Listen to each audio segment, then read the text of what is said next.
जय बोलो देवादिदेव खजराट श्री भगवान महावीर स्वामी की जय जय जय। अहिंसा परमो धर्म की जय जय जय। परम पूज आचार्य गुरुवर श्री विद्यासागर जी महाराज की जय जय जय। परम पूज प्रमाणिक संत महामना मुनिराज प्रमासागर जी महाराज की। जीवन का उत्कर्ष साधना में है और साधना कोई क्रिया नहीं, एक अभ्यास है। ऐसा अभ्यास जो हमारे चित्त और चेतना को संतुलित करे और रूपांतरित करे। हम देखते हैं कुम्हार मिट्टी से मंगल कलश बनाता है। मिट्टी को एक लौंधे का रूप देता है, लौंधे को चाक पर रखता है और उसे हाथों के माध्यम से आकार देना शुरू करता है। धीरे धीरे वो मिट्टी आकार पाती है, उससे घट निर्मित होता है, कलश बनता है। उसके बाद उसे अवे की आंच में तपना पड़ता है। वो माटी तपती है, तब कहीं जाकर घट या कलश का रूप धर पाती है। बस इसी का नाम है साधना।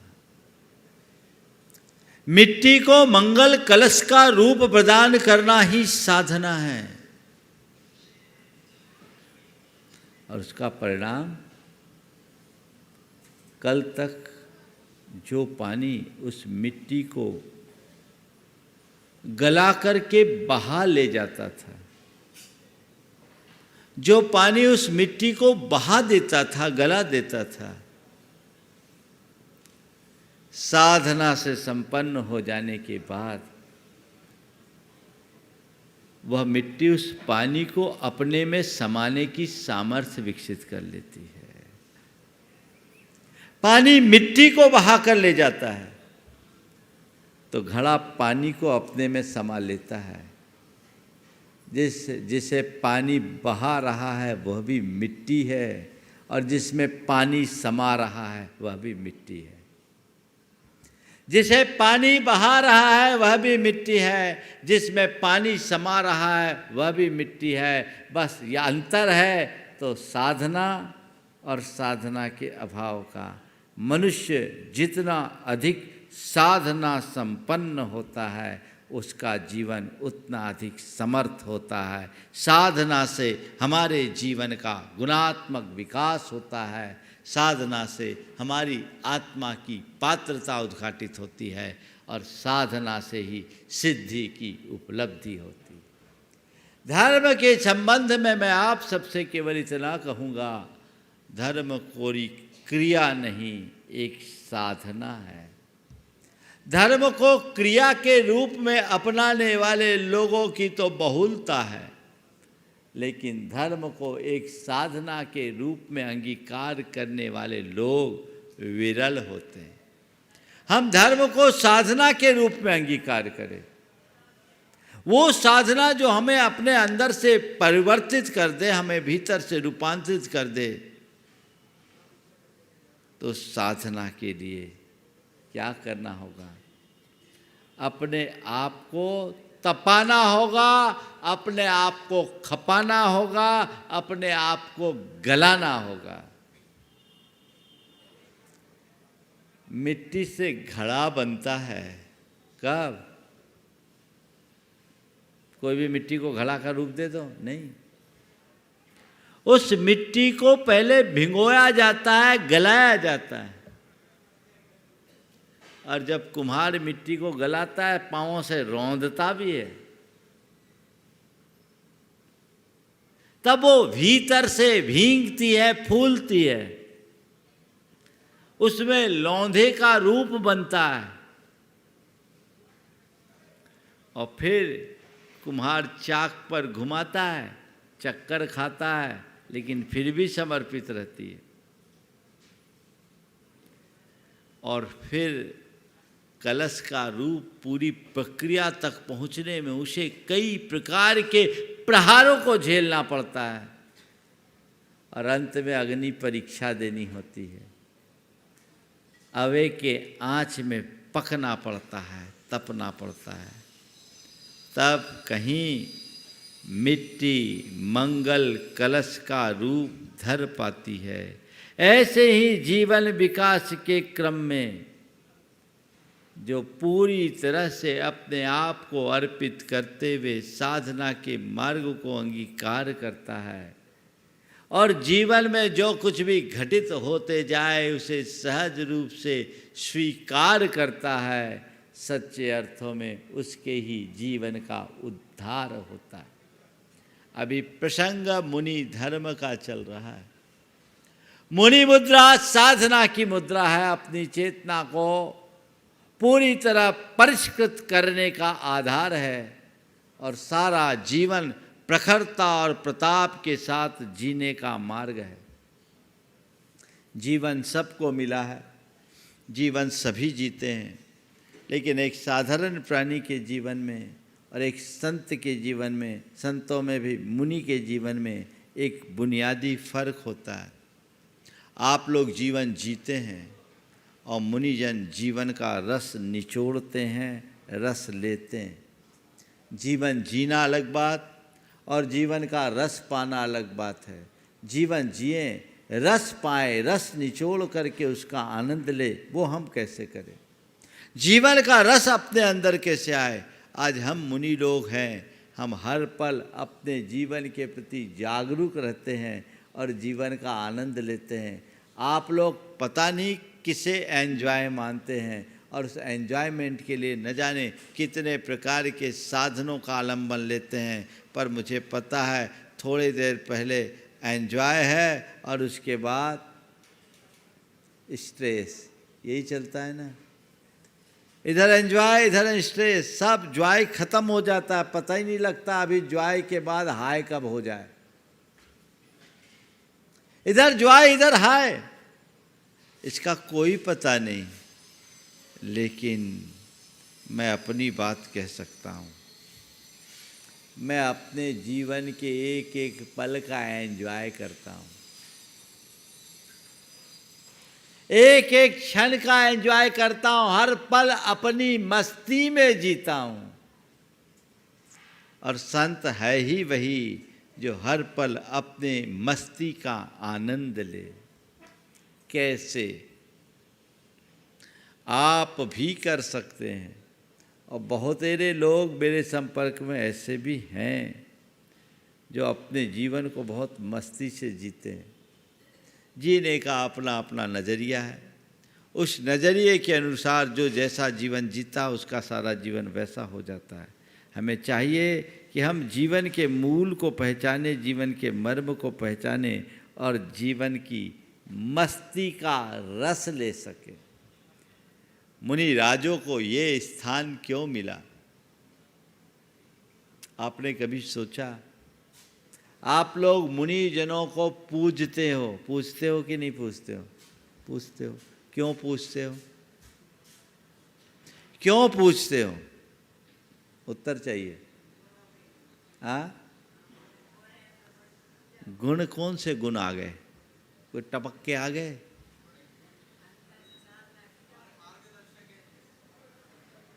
ये कह रहे हैं गुण है, ये कह रहे हैं मार्गदर्शक है। हाँ, आत्मोन्मुखी हैं, ये सब कारण आप बता रहे हैं। और भी कुछ बताएंगे? हाँ, क्या क्या बोल रहे हैं? पंच परमेष्टि में आते तो हमने बता दिया, इसलिए बता रहे हो। पंच परमेष्टि में क्यों? एक मुनि को तुमने परम पद में स्थित क्यों किया? उन्हें परमेष्टि के रूप में क्यों माना? उन्हें क्यों पूज रहे हो? पूछ तो रहे हो, उत्तर चाहिए, सही उत्तर चाहिए। बोलिए। हाँ,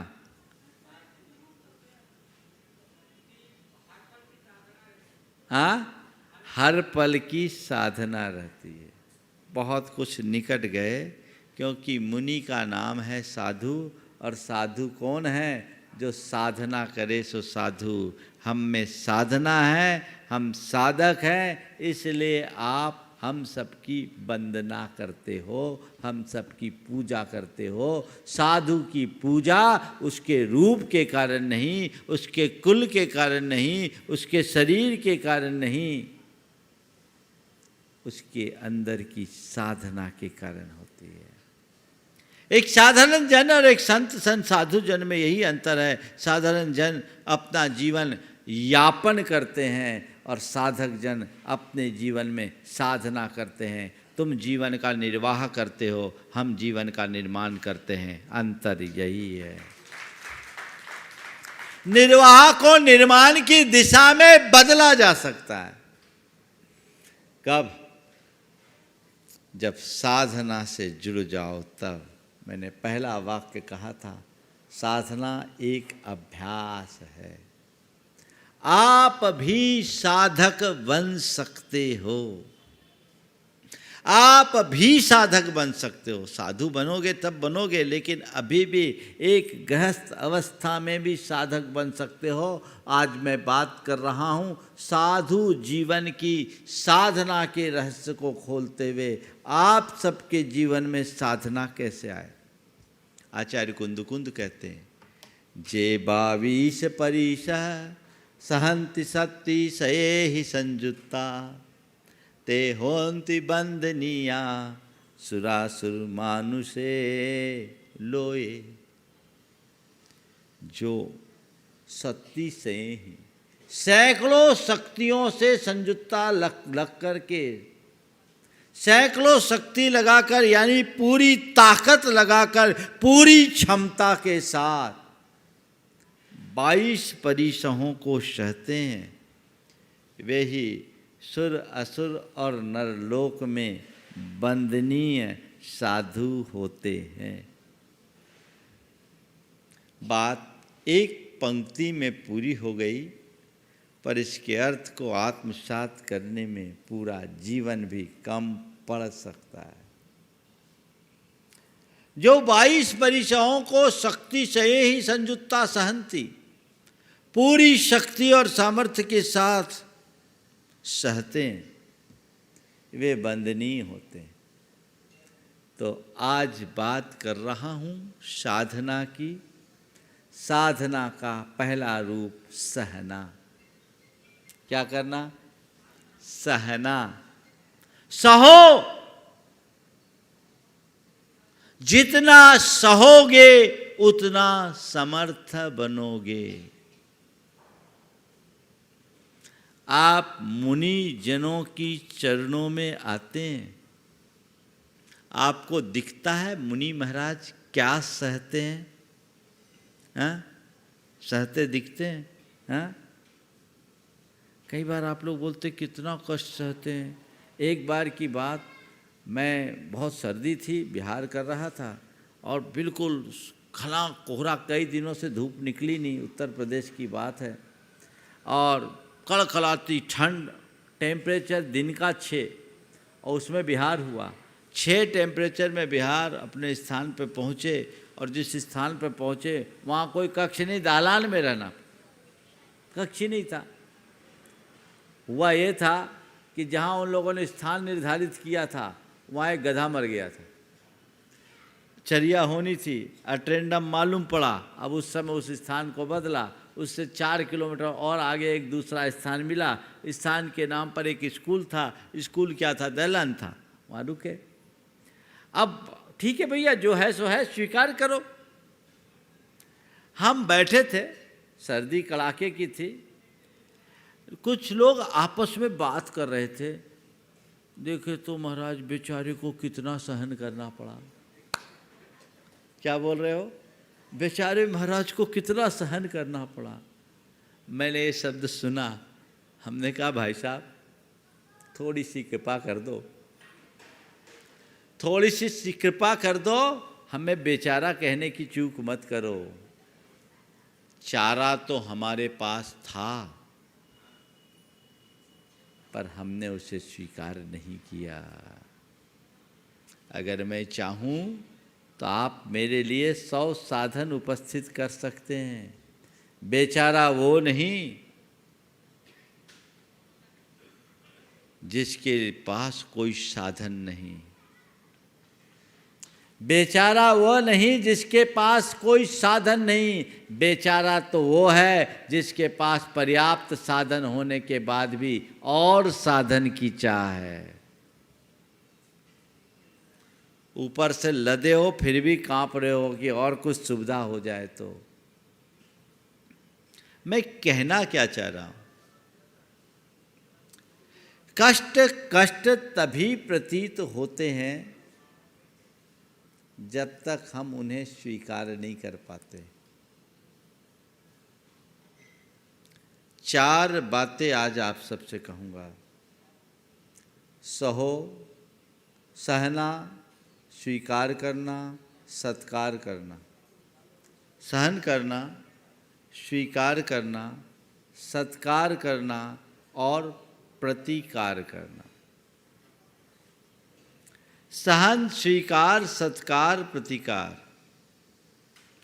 हम मुनियों के 22 परिचय हैं, हम लोग उसे सहते हैं।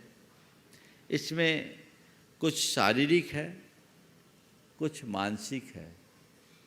जीवन में आने वाले सब प्रकार के प्रतिकूलताओं को, चाहे वो भौतिक हो या मानसिक, उनको सहन करना। कष्ट दुख आ रहे हैं, उनको सहज भाव से सहो। 22 प्रकार के परिचय हम लोगों के जीवन में होते हैं। भूख की, प्यास की, शीत की, गर्मी की, चलने की, बैठने की, सोने की, ये सब शरीर आश्रित क्रियाएं हैं। कुछ मानसिक होती है जो हमारे मनोविकारों से जुड़ी हुई है। ये पूरे 22 परिचयों की व्याख्या मैं नहीं करूँगा तो मुझे कई दिन लगेंगे। आप सबको ज्ञात है, यथा प्रसंग आप सुनते भी रहते हो।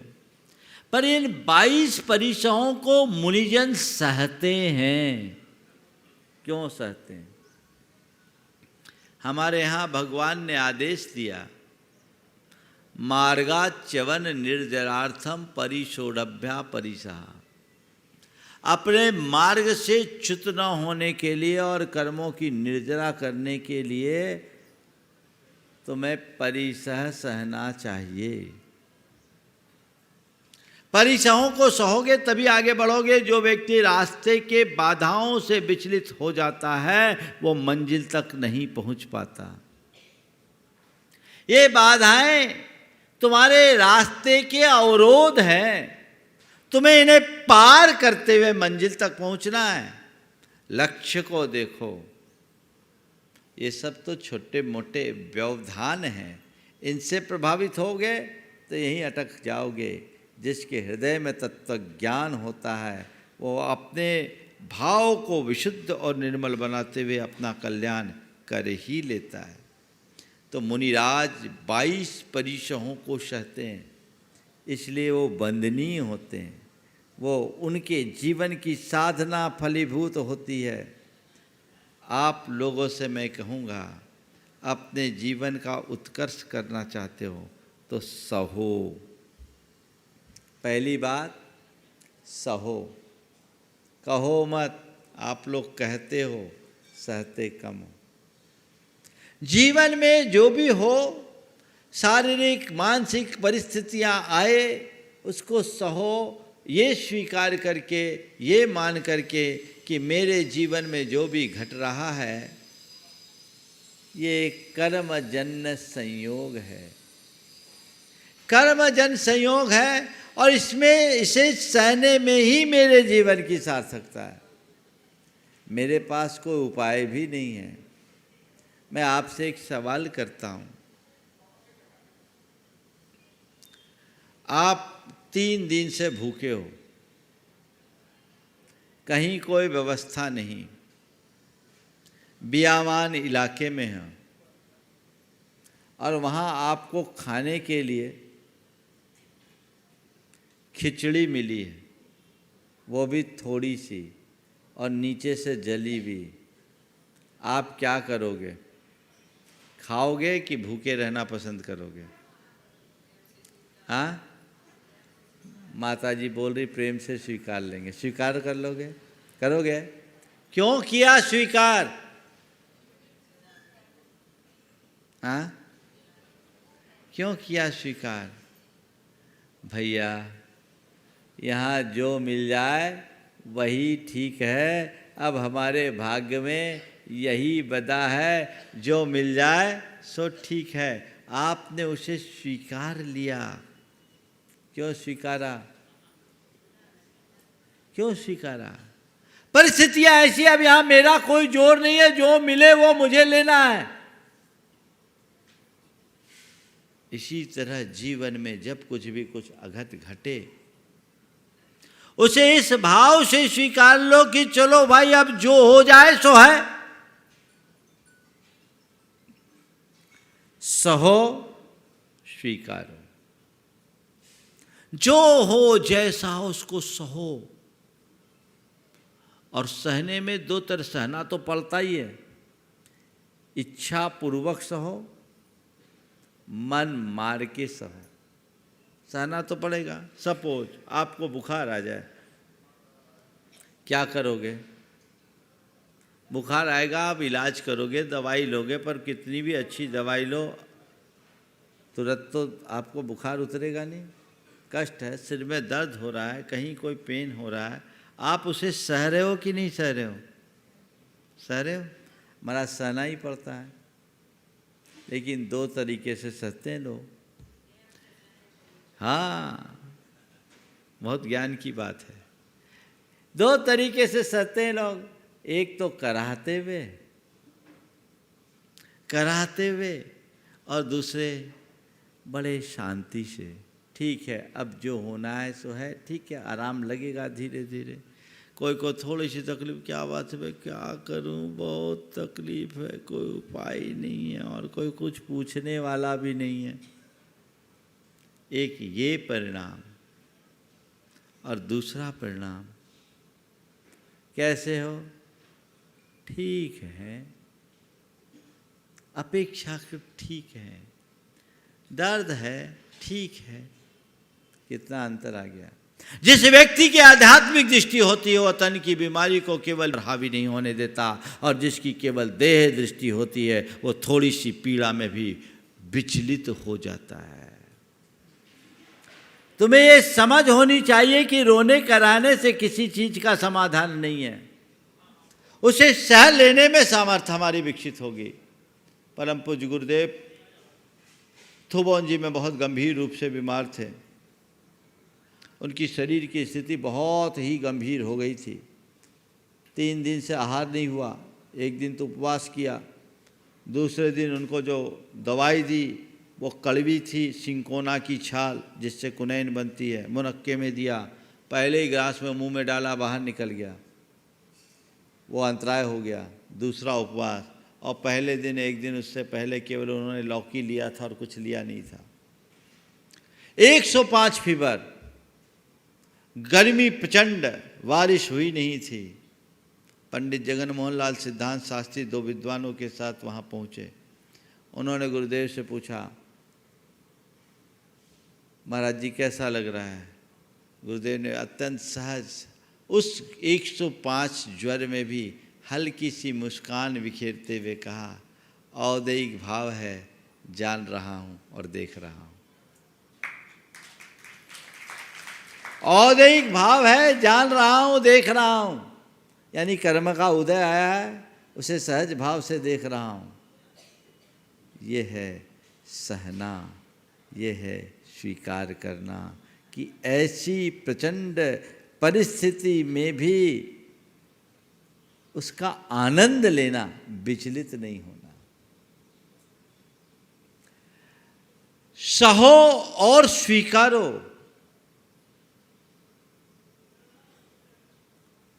कोई भी शारीरिक पीड़ा हो, उसकी एक दवाई मैं देता हूँ, आप लोग ले लो। एक खुराक खानी पड़ेगी, दोबारा खाने की जरूरत नहीं पड़ेगी, रामबाण औषधि है। बता दूं, कोई भी बीमारी हो, उस बीमारी के लक्षण प्रकट होते ही एक खुराक खा लो, खाते ही आराम। उसका नाम है संतोष बटी।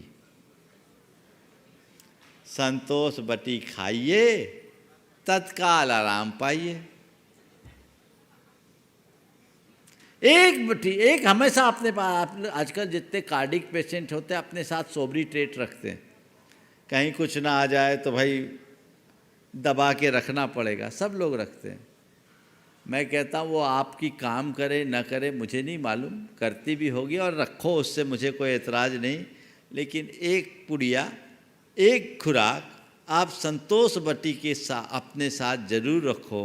अगर ये रखोगे तो आप तत्काल आराम पाओगे। घन नहीं, संतोष बटी सीधी सीधी, घन करने की जरूरत नहीं है, वो तो जीवन का धन है। आगे, लेकिन मैं एक चीज और महसूस करता हूं, शारीरिक पीड़ाओं को लोग सहने में फिर भी समर्थ होते हैं, पर मानसिक स्ट्रेस को लोग सह नहीं पाते। शरीर के दुख को सह लेते हैं, पर किसी के दुर्वचन को नहीं सह पाते, किसी के दुर्व्यवहार को नहीं सह पाते, जीवन में घटित कुछ दुष्प्रसंग को नहीं सह पाते। दुख, दुर्वचन, दुर्व्यवहार और दुष्प्रसंग सबको सहना है। दुख को सहो, दुर्वचन को सहो, दुर्व्यवहार को सहो, दुष्प्रसंग को सहो, क्या मान करके सहो, ये सब मेरे आत्मा से पृथक है, इनका मेरी आत्मा से कोई संबंध नहीं है, ये मुझसे भिन्न है, पर द्रव्य है और कर्मजन्य संयोग से उत्पन्न है, कर्म निमित्तक है। बस इतनी सी समझ आ जाए तो जीवन निहाल हो जाए। लेकिन वहीं लोग कम ध्यान दे पाते हैं, चीज़ों को पकड़ करके बैठ जाते हैं। हम जब ब्रह्मचारी थे, आहार जी की बात है, एक बार एक साथी ने हमारे किसी साथी को कुछ बोल दिया, वो उसको चुभ गया और ऐसा बोला जो उसे नहीं बोलना चाहिए, और हमें कभी भी दूसरों को संतप्त करने वाले वचनों का प्रयोग नहीं करना चाहिए। बोल दिया। अब गुरुदेव तो गुरुदेव है, वो चला गया बिल्कुल दुखी होकर गुरु चरणों में, और उस समय हम लोगों को द्रव्य संग्रह पढ़ा रहे थे। गुरुदेव द्रव्य संग्रह पढ़ा रहे थे तो ज्ञान देने की उनकी अपनी कला है। बोले कल क्या पढ़ा था? बोले पुद्गल की पर्याय पढ़ी थी। बोले क्या है गाथा? बोले सद्दो बंदो सुमो थूलो संथान भेद समझाया, उज्जो दादव सैया पुगल दब्बस पच जाया। बोले क्या है? क्या बोला उसने? शब्द बोला, ऐसे शब्द बोले। शब्द क्या है? बोले पुद्गल की पर्याय है। बोले पकड़ क्यों रहे हो? शब्द क्या है? पुद्गल की पर्याय, पकड़ क्यों रहे? उसे छोड़ो, झटक दो। बस सहन करने के लिए, स्वीकार करने के लिए हमें अपने आप को भीतर से तैयार करना होगा, और उसका आधार केवल और केवल आत्मज्ञान है, तत्व ज्ञान है, भेद विज्ञान है। उसमें ही कल्याण है। वो अपने अंतरंग में विकसित कीजिए। देखिए जीवन का क्या मजा होता है। तो आप मुनियों की वंदना करते हो, मुनियों की पूजा करते हो, मुनियों की आराधना करते हो, तो कम से कम उनके संपर्क में आकर इतना तो करो कि बहुत बड़े बड़े कष्ट मैं नहीं सहूँ। आपको भूख सहने के लिए मैं नहीं कहता, आपको प्यास सहने के लिए मैं नहीं कहता, आपको शीत कहने के लिए मैं नहीं कहता, आपको गर्मी सहने के लिए मैं नहीं कहता, पर मैं इतना ही कहता हूँ, घर परिवार में जो थोड़ी बहुत हो रही है उठक पटक खटपट, उसको सहने की सामर्थ्य तो अपने भीतर विकसित कर सकते हो। कल शाम के शंका समाधान में मैंने एक बात कही थी, लोग कहे कि घर में रहते हुए संवर निर्जरा कैसे करें। मैंने कहा मुनियों से ज़्यादा संवर निर्जरा तुम कर सकते हो, तुम्हारे पास निमित्त ज़्यादा है।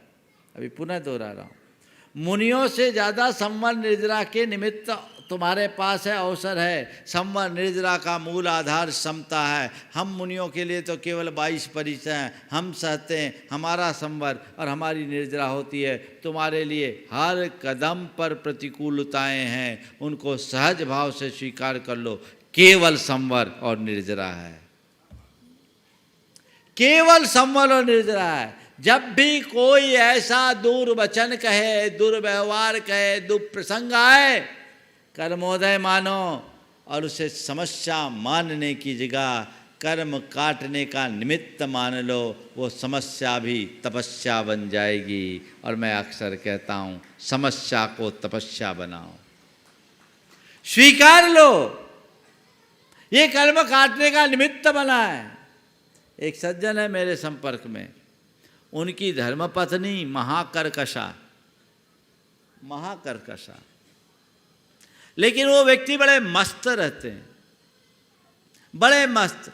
उनकी पत्नी 10 आदमी के सामने उन्हें जलील करती है, कुछ भी बोल देती है। एक दिन मैंने पूछा तो उन्होंने कहा, महाराज क्या बताऊं, मैं तो निकलना चाह रहा था पर हमारे घर परिवार के लोगों ने ज़बरदस्ती हमें रोक लिया, इनके साथ बांध दिया। तो मैं सोचता हूँ मेरी नियति तो तपस्या की है, मुनि बन करके तपस्या नहीं बन पाया, तो पत्नी की बातें झेल करके तपस्या कर रहा हूँ, ये मेरे लिए तपस्या का निमित्त है। क्या दृष्टिकोण! और है कि नहीं? बोलो, आप बना सकते हो कि नहीं? अरे महाराज कैसे करे? तो रो, हम क्या करें? रो तुम रहे हो, भोग तुम रहे हो, सब कुछ तुम्हारे सामने, समस्याएं तुम्हारी है, तो समाधान भी केवल और केवल तुम्हें अपने भीतर निकालना होगा।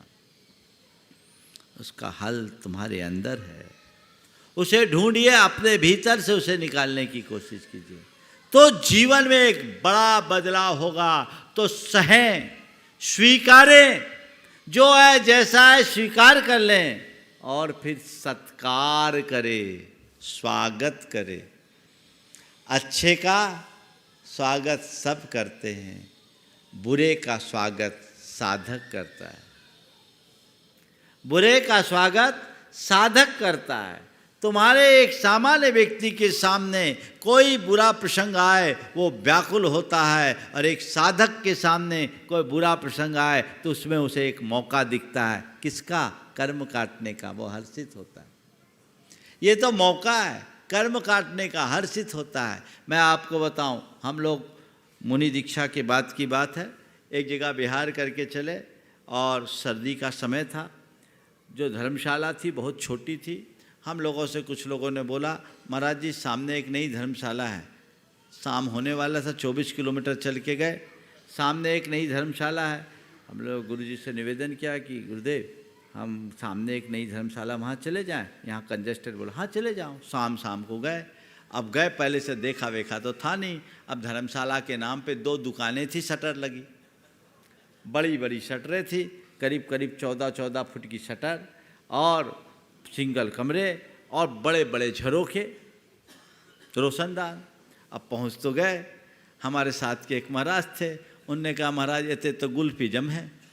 हम बोले अब जो कुछ जमे सो यहीं रहो, गुरुजी से आशीर्वाद लेके, आप लौट के तो जाना नहीं।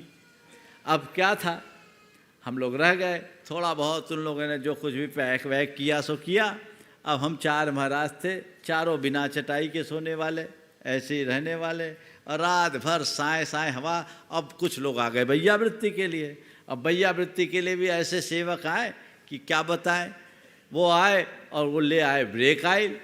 उनको किसी ने कह दिया ब्रेक ऑयल लगाने से महाराजों का शरीर ठीक होता, बिहार करके आए और ब्रेक ऑयल लगाने की कोशिश करे। अब जब ब्रेक ऑयल लगाए तो हम लोगों ने मना किया, भैया तेल वेल नहीं लगाओ, हम तो ऐसे ही नहीं लगवाए। नहीं महाराज तो परी में ज्ञानी थे, थोड़े नाम भी उनका ज्ञानी था। तो वो बोले अरे महाराज तो परीक्षा सहते ही हैं, महाराज तो परीक्षा सहते हैं, अपन अपना काम करो, महाराज को अपना काम करना। हमने थोड़ा कृत्रिम कोप दिखाया, आंखें दिखाई, वो कुछ सुनने को तैयार नहीं। अरे महाराज तो परीक्षा सहते हैं, महाराज तो परीक्षा सहते हैं, अपना काम अपन को करना। हमने कहा अब भैया सरेंडर ही कर दो, परीक्षा ही सहो। आज यही बता। अब उन लोगों ने खूब तबीयत से ब्रेक ऑयल से मालिश कर दी।